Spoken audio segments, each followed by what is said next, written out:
Hello friends, welcome to Lokesh Kannada channel.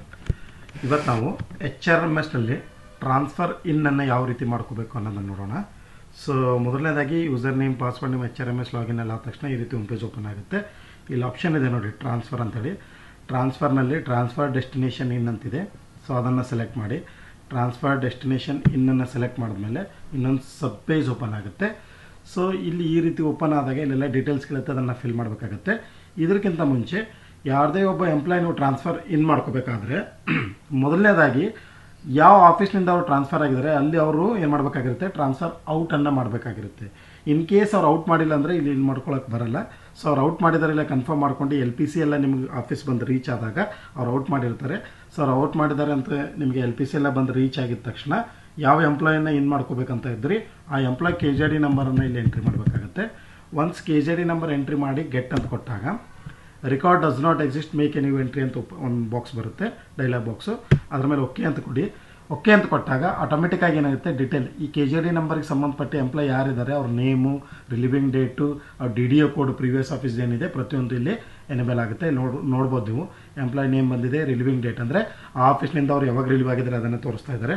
So ಅದಾದ ತಕ್ಷಣ ಇಲ್ಲಿ ಆ DDO ಕೋಡ್ ಕೂಡ ಏನಾಗುತ್ತೆ ಎನೇಬಲ್ ಆಗುತ್ತೆ. ಪ್ರೀವಿಯಸ್ ಆಫೀಸ್ DDO ಕೋಡ್ ಏನಿದೆ ಅನ್ನೋದು ಕೂಡ ಇಲ್ಲಿ ಏನಾಗುತ್ತೆ ಎನೇಬಲ್ ಆಗುತ್ತೆ. ಸೊ ಒನ್ಸ್ ಈ ರೀತಿ ಎನೇಬಲ್ ಆದಮೇಲೆ ಇಲ್ಲಿ ರಿಪೋರ್ಟಿಂಗ್ ಡೇಟ್ ಅಂದರೆ ನಿಮ್ಮ ಆಫೀಸ್ಗೆ ಬಂದು ಯಾವಾಗ ಅವರು ರಿಪೋರ್ಟ್ ಮಾಡ್ಕೊಂಡಿದ್ದಾರೆ ಅನ್ನೋದು ನಿಮ್ಮ ಕಡೆ ರಿಪೋರ್ಟ್ ಇರುತ್ತೆ. ಅಂದರೆ ಅವರೊಂದು ರಿಪೋರ್ಟ್ ಮಾಡ್ಕೊಂಡಿರೋ ಡೇಟ್ ಇರುತ್ತೆ. ಆ ರಿಪೋರ್ಟ್ ಮಾಡ್ಕೊಂಡಿರೋ ಡೇಟ್ ಯಾವತ್ತಿದೆ ಅದನ್ನು ಸೆಲೆಕ್ಟ್ ಮಾಡ್ಕೊಳ್ಳಿ. ಸೊ ಅವ್ರು ಇಲ್ಲಿ ಯಾವ ಡೇಟಿಗೆ ರಿಪೋರ್ಟ್ ಆಗಿದ್ದಾರೆ ರಿಪೋರ್ಟಿಂಗ್ ಡೇಟನ್ನು ಇಲ್ಲಿ ನಾನು ಮೆನ್ಷನ್ ಮಾಡ್ತಾ ಇದ್ದೀನಿ. ಫೋರ್ನೂನು ಆಫ್ಟರ್ನೂನ್ ಅಂತಿದೆ. ಸೊ ಅವ್ರು ಯೂಸಲಿ ಮ್ಯಾಕ್ಸಿಮಮ್ ಎಲ್ಲರೂ ಬಂದು 4 noon ಆಗ್ತಾರೆ. ಬಟ್ ಸ್ವಲ್ಪ ಜನ ಸೇಮ್ ಡೇ ರಿಲೀವ್ ಆಗಿಬಿಟ್ಟು ಆಫ್ಟರ್ನೂನ್ ಕೂಡ ಜಾಯ್ನ್ ಆಗ್ತಾರೆ.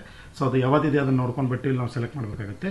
ಈ ಎಂಪ್ಲಾಯ್ ಬಂದುಬಿಟ್ಟು ಪರ್ಟಿಕ್ಯುಲರ್ ಡೇಟಿಗೆ 4 noon ಜಾಯ್ನ್ ಆಗಿದ್ದಾರೆ, ಹಾಗಾಗಿ ಜಾಯ್ನ್ ತೊಗೋತಾ ಇದ್ದೀನಿ. ಕೆಡರ್ ಅಂತ ಬರುತ್ತೆ. ಕೆಡರ್ ಅಂತ ಬಂದಾಗ ಆಪ್ಷನ್ ಅಂದರೆ ಅವ್ರು ಏನು ಟ್ರಾನ್ಸ್ಫರ್ ಪ್ರಮೋಷನ್ ಕಮ್ ಟ್ರಾನ್ಸ್ಫರ್ ಆಗಿದ್ದಾರಾ ಅಥವಾ ಜನರಲ್ ಟ್ರಾನ್ಸ್ಫರ್ ಆಗಿದ್ದಾರಾ, ಅವ್ರ ಡೆಸಿಗ್ನೇಷನ್ ಏನಾದರೂ ಚೇಂಜ್ ಆಗಿದ್ದರೆ ಅಥವಾ ಪ್ರೆಸೆಂಟ್ ಕೆಡರ್ ಏನಿದೆ ಅದನ್ನು ನಾವೇನು ಮಾಡಬೇಕಾಗುತ್ತೆ, ಇಲ್ಲಿ ಸೆಲೆಕ್ಟ್ ಮಾಡಬೇಕಾಗುತ್ತೆ.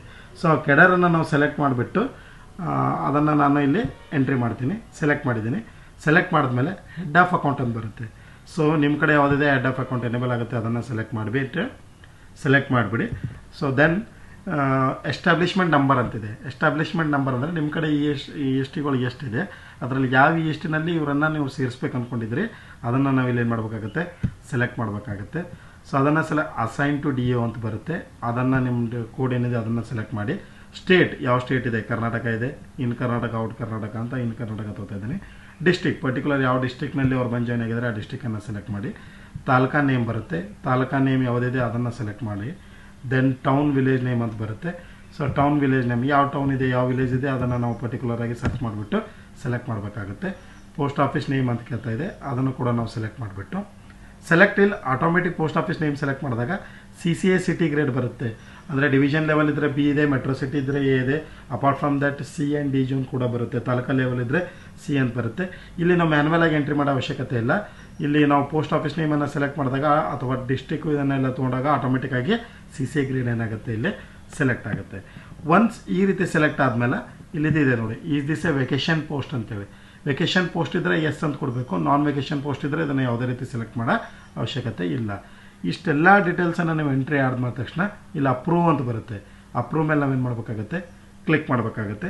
ಒನ್ಸ್ ಅಪ್ರೂವ್ ಮೇಲೆ ಕ್ಲಿಕ್ ಮಾಡಿದಾಗ ಇಲ್ಲಿ ಬಂದಿದೆ ನೋಡಿ ನೋಟ್, ಇದು ಇಂಪಾರ್ಟೆಂಟ್ ಇದೆ ಸ್ವಲ್ಪ. Transfer once approved cannot be modified ಅಂತ ಬರುತ್ತೆ. ಅಂದರೆ ನೀವು ಟ್ರಾನ್ಸ್ಫರ್ನಲ್ಲಿ ಅವರು ಏನಾದರೂ ನೀವು ಡೀಟೇಲ್ಸಲ್ಲಿ ಏನಾದರೂ ತಪ್ಪು ಒಪ್ಪು ಆಗಿದ್ದರೆ ಆಮೇಲೆ ಮಾಡಿಫೈ ಮಾಡೋಕ್ಕಾಗಲ್ಲ. ಹಾಗಾಗಿ ನೀವು ಎಂಟ್ರಿ ಮಾಡೋ ಟೈಮ್ನಾಗೆ ಕ್ಲಿಯರಾಗಿ ನೋಡ್ಕೊಂಡ್ಬಿಟ್ಟು ಎಂಟ್ರಿ ಮಾಡಿದ್ರೆ ಒಳ್ಳೆಯದು. ಸೊ ನಾನು ಫಿಲ್ ಮಾಡಿರೋ ಡೀಟೇಲ್ಸ್ ಎಲ್ಲ ಕ್ಲಿಯರ್ ಆಗಿದೆ, ಕರೆಕ್ಟ್ ಆಗಿದೆ. ಹಾಗಾಗಿ ನಾನು ಇದನ್ನು ಮಾಡ್ತೀನಿ, ಓಕೆ ಅಂತ ಕೊಡ್ತೀನಿ. ಒನ್ಸ್ ಇದನ್ನು ಓಕೆ ಅಂತ ಕೊಟ್ಟಾಗ ಸೇವ್ ಆ್ಯಂಡ್ ಅಪ್ರೂವ್ ಅಂತೇಳಿ ಆಪ್ಷನ್ ಬರುತ್ತೆ. ಅದ್ರ ಮೇಲೆ ಸೇವ್ ಅಂತ ಅಪ್ರೂವ್ ಕೊಡಿ. So successfully approved and save ಅಂತ ಬಂದಿದೆ ನೋಡಿ, ಓಕೆ ಅಂತ ಕೊಡಿ.